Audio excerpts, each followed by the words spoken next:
తీర్పు వస్తే 8 మంది లాయర్లు పెట్టి సుప్రీంకోర్టులో 15 లక్షలు పెట్టి మమ్మల్ని ఓడగొట్టిరు, స్టే ఆర్డర్ని పోగొట్టిరు. ఇక మేము ఏం చేయాలి? ఇంకా తలా ఒకళ్ళ కిడ్నీలు అమ్ముకొని అన్న లాయర్ ఫీజులు కట్టాలి. ఇక మాకు ఓపిక లేదు, ఏం లేదు. ఇక 20 రోజులైంది హైదరాబాద్ వచ్చి మళ్ళీ కాంగ్రెస్ ప్రభుత్వం వచ్చింది.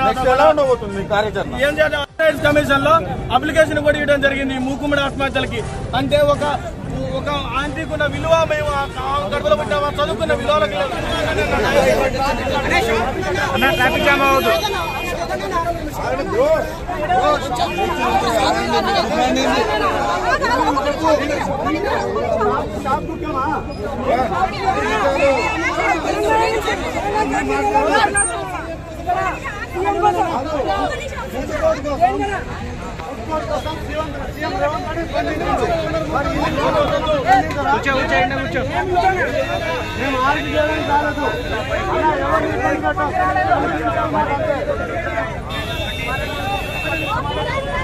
ఫేమస్ అయింది కానీ 10 నెలల నుంచి మా జియో పాటేస్తే మాకు జాబులు వస్తాయనా?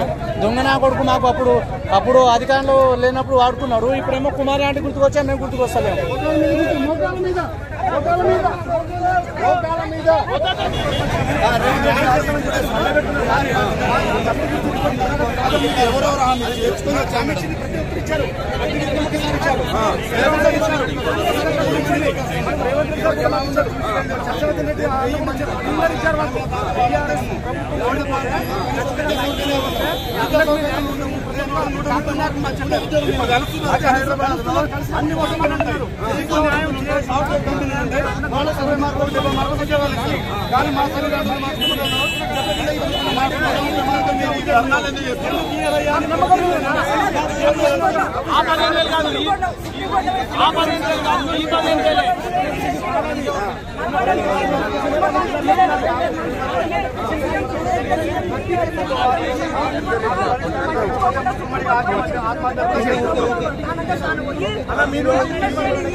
హైదరాబాద్ లో ఆటో డ్రైవర్ చేస్తున్నాం. మేము తెలంగాణలో చదువుకున్న మేము విద్యార్థులము, మెరిట్ స్టూడెంట్స్ గ్రామీణ ప్రాంత విద్యార్థులము. మేము గత 8 నెలల పాటు తిరిగినా కూడా మాకు ఏమైనా లేదంటే హామీ ఇవ్వకుండా గ్రామీణ విద్యార్థులకు అన్యాయం జరుగుతుందని చెప్పి సాక్షాత్తు అసెంబ్లీలో మాట్లాడేవాళ్ళు. ఇప్పుడు ఏమైంది? వాళ్ళకి బయటికి రానికి ఏమైంది? మా తోడు కూర్చోబెట్టి ధర్నాలు, దీక్షలు, నిరసన దీక్షలు, ముట్టడిలు, ముట్టడి చేసంటే ఇక్కడ మిత్రుల మీద కేసులు పెట్టినా ఆ కేసులు ఇప్పటివరకు తీపేనా? చేపించిన కాంగ్రెస్ ప్రభుత్వమే మమ్మల్ని ఇప్పటివరకు పట్టించుకోలేదనా? మేమేం చేయాలి? మా సేవల మీద ఉండనా? మా సేవల మీద ఉండి సెలెక్టెడ్ క్యాండిడేట్స్ 89 మార్కులు వచ్చిన క్యాండిడేట్స్ తీసుకుపోయి హైదరాబాద్ వాళ్ళని, ఆంధ్ర వాళ్ళని తీసుకొని పోయి అక్కడ సెలెక్టెడ్ క్యాండిడేట్స్ కి జాబులు ఇవ్వండి, మాకు అన్యాయం చేయండి, మేము ఇక్కడే వస్తామన్నా, మేము మా బతుకులు మేము పనికిరామన్నా. మేము ఇక్కడ వారి ఆంటీ దగ్గరకు వచ్చింది కూడా ఏమన్నా ప్లేట్లు కడగడానికి వచ్చినామన్నా. ప్లేట్లు కడగడానికి మా కనీసం మాకు తెలంగాణలో ఇట్లా జాబులు రావు. ఆ ఏపీలో ఉన్న ఆంటీ దగ్గర పోయి ప్లేటు కడుగుతాం. ప్లేటు కడిగిన తర్వాత మాకు రోజు పూటకు 3 పూటల భూ అడిగింది. ఆ 3 పూటలు భూ పెడితే సార్ మాకు పోయి కనీసం ఆ 3 పూటలు తినే బతుకున్నాం. మా ఇంట్లో మీద ఆధారపడి బతకలేకపోతున్నాం అని మేము అన్నాడుతున్నామని మేము. అయితే మీరు ఇక్కడ ప్రధానంగా మీరు ఏ డిమాండ్ నెక్స్ట్ మీకు ఒక ఇప్పుడు ఆల్రెడీ మెడికల్ స్టార్ట్ అయింది, మీరు ఏ డిమాండ్ చేస్తున్నారు? ఒక్కటే అనే వాళ్ళని డిమాండ్ చేసేది యాదిలేదన్న వాళ్ళని అడుక్కోవడం అయిపోయిందన్న వాళ్ళని ఒకరిన వాళ్ళ వ్యతిరేకంగా మొదలవుతుంది. ఎంపీ ఎలక్షన్స్, ఎమ్మెల్సీ ఎలక్షన్స్ మొదలవుతున్నాయి. వాళ్ళకు ఇంతకుముందు టీఆర్ఎస్ కి వ్యతిరేకంగా కాంగ్రెస్ నిలబెట్టారు. కానీ ఇప్పుడు కాంగ్రెస్ వ్యతిరేకంగా మేమే ఎమ్మెల్సీ కానీ మా పౌరేడు చూపుతాం. నిరుద్యోగం అంటే వాళ్ళ నోటి కూడా వాళ్ళే ఒప్పుకున్నారని. కొంతమంది ఏదైతే సోషల్ మీడియా సంబంధించి వాళ్ళు కూడా ఎమ్మెల్సీలో కాంగ్రెస్ లో నాయకులు వివరిస్తూ ఎమ్మెల్సీగా నిలబడబోతున్నారు. వాళ్ళకి ఏం చెప్పబోతున్నారు? సిగ్గుండాలి.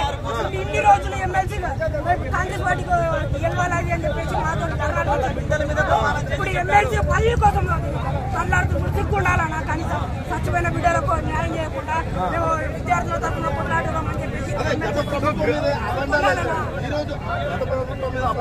ఈ రోజు మీకు అన్యాయం జరుగుతుంది.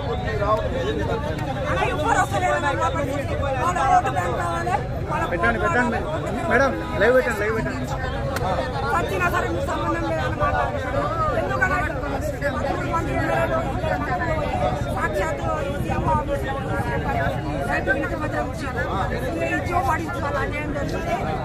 పరిష్కరించాలి. కలిసి ఆ మంత్రుల మాటలు ఎమ్మెల్యే మాటలు కూడా వింటలేడా? ఆ మంత్రులు ఎమ్మెల్యే సిగ్గు ఉండాలన్నా? అరే మేము చెప్పిన రిక్వెస్ట్ సిగ్గు ఉండాలన్నా? వెళ్ళండి మేడం, ఏం తిట్టారు కదా, వెళ్ళండి మీరు కూడా లైవ్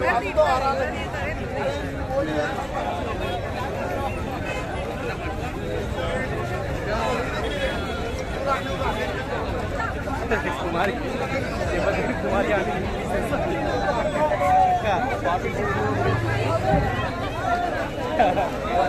కుమారి అంటే ఎవరు?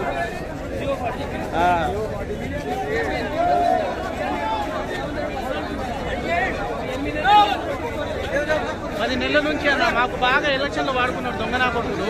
ఒకరోజు మేము ట్రాఫిక్ జామ్ అయితే స్పందించింది సీఎం గారు. మేము 10 నెలల నుంచి కష్టపడుతుంటే కనీసం మాట అంటున్నాడు. మీరు ట్రాఫిక్ జామ్ చేయండి, ఎందుకు పట్టించుకోవాలి అయ్యాలి? పబ్లిక్ డిస్టర్బెన్స్ చేయడం పద్ధతి కాదు అన్న. ఈమె తీయడం కాదు, ఈమె ఫేమస్ అయింది కాబట్టి ఇక్కడ వస్తున్నాం. అయినా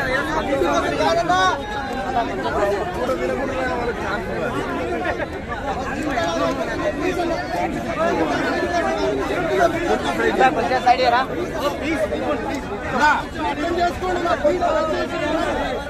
వెళ్ళాలి, ఇద్దరు వెళ్ళాలి.